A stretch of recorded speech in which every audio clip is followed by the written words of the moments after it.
All right. Had to make sure my dehumidifier was off so we didn't have that in the background. Let's make sure we're coming through. Okay. All right. This is the 23rd of September. We're on chapter 23 of Proverbs, reading in the New Living Translation. Thank you for sharing. Thank you for commenting. Thank you for liking. If you don't leave a comment, if you don't leave like a written comment, write down a verse along this, a verse that stands out in this 23rd chapter of Proverbs. Okay, appreciate that.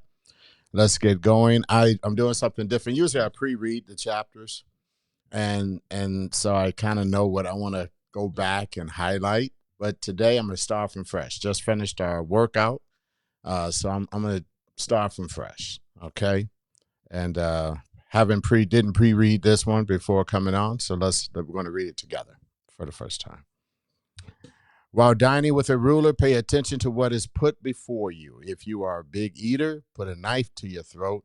Don't desire all the delicacies, for you might be trying to he might be trying to trick you. Don't wear yourself out trying to get rich. Be wise enough to know when to quit.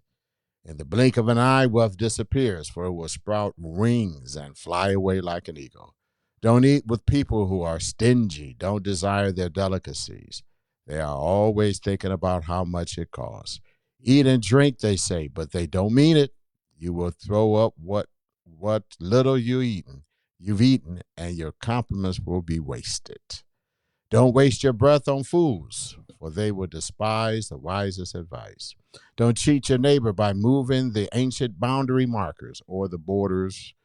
Don't take the land of defenseless orphans, for their Redeemer is strong. He himself will bring their charges against you.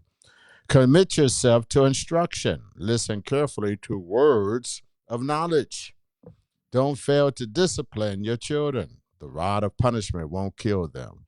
Physical discipline may well save them from death. My child, if your heart is wise, my own heart will rejoice. Everything in me will celebrate when you speak what is right.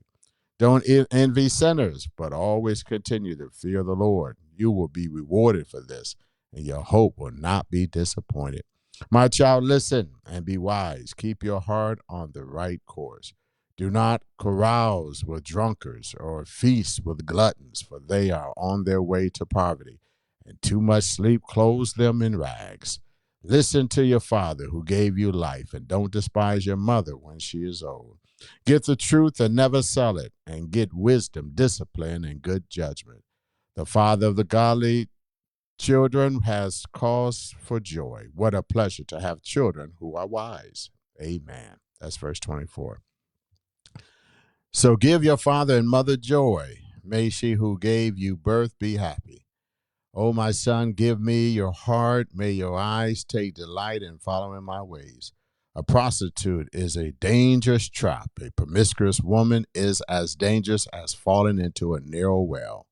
She hides and waits like a robber, eager to make more men unfaithful. Who has anguish? Who has sorrow? Who is always fighting? Who is always complaining? Who is who has unnecessary bruises? Who has bloodshot eyes? It is the one who spends long hours in taverns trying out new drinks. Don't gaze at the wine, seeing how red it is, how it sparkles in a cup, how smoothly it goes down. For in the end, it bites like a poisonous snake, it stings like a viper. You will see hallucinations, you will say crazy things. You will stagger like a sailor tossed at sea, clinging to a swaying mast. And you will say, they hit me, but I didn't feel it. I didn't even know it when they beat me up. When will I wake up so I can look for another drink? Wow. That's a wild section of verses at the end of Proverbs 23. It talks about the effects of drinking and intoxication.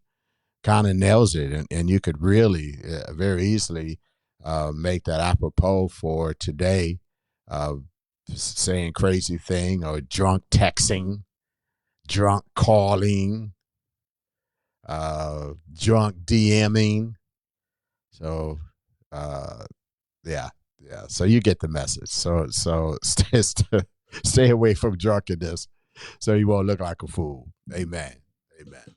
Also, I like the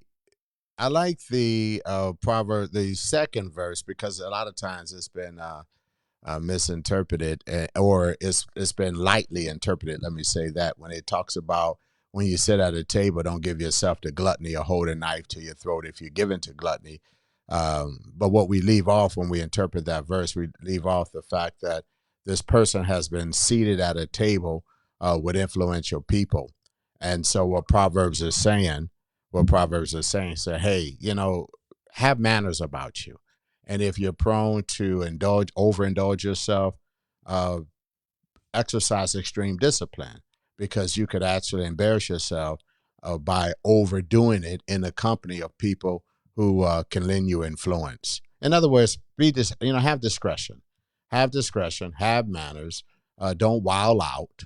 Don't wild out when you're in the presence of people that can bless your life. Because if you don't have discipline over your manners, over eating, over drinking at the table, they will presuppose those same manners on business deals, favor they want to give you, opportunity that can come your way, and just how they see your overall character. So we don't give it that extended interpretation. We usually focus on if you are prone to overeat, hold a knife to your throat. So I just wanted to kind of add that part to it. We see the promiscuous woman return in chapter 23, and how her way, she looks for people to cheat with. There are some women that are only attracted to married men. And they say because they don't want to be committed, and married men won't be committed. But it's also a matter of conquest. It's a matter of another notch on a belt. And that goes both ways, women and men. Some people look and they just look for prey, and the prey that they choose are people that are already in covenant relationship. So beware of the dangers. Beware of what you could possibly lose in that type of relationship. And be careful and stay away from it. Let's see if there's any other verse.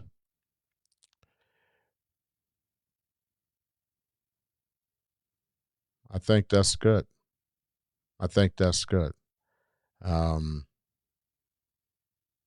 Verse 12, I'll just mention that. Commit yourself to instruction. Listen carefully to words of knowledge. You got to commit yourself to wisdom. Commit yourself to instruction, and have an ear to hear wisdom, and ascertain understanding. So it's a great chapter in Proverbs 23. A lot to glean from it. A lot to learn from the Book of Proverbs, and I love going chapter by chapter and just exploring the Proverbs and what they have to offer. Sometimes it's simple things like just stopping and getting wisdom, stopping and asking and exploring instructions, just pausing things before you act can make such a tremendous difference in our lives. We look over the small things, just the simple disciplines. We look for something big and extensive. But the simple disciplines practiced consistently over days and weeks and months and years can have a total transformative effect on our lives, our finances, our families, our marriages, our relationship with God, all the above. So let's hear wisdom, value wisdom, and let's value this book of Proverbs as we go through it. All right? Wait, start off, I just got here. Now you have to listen, Carmen, to the rebroadcast. You got to listen to Proverbs 23, and you got to list some verses that you like. But thank you for commenting. It's good to know you're there. Good to know people are listening and sharing. Proverbs 23. Hope you enjoyed it. We'll see you tomorrow. Proverbs and Proverbs 24. God bless.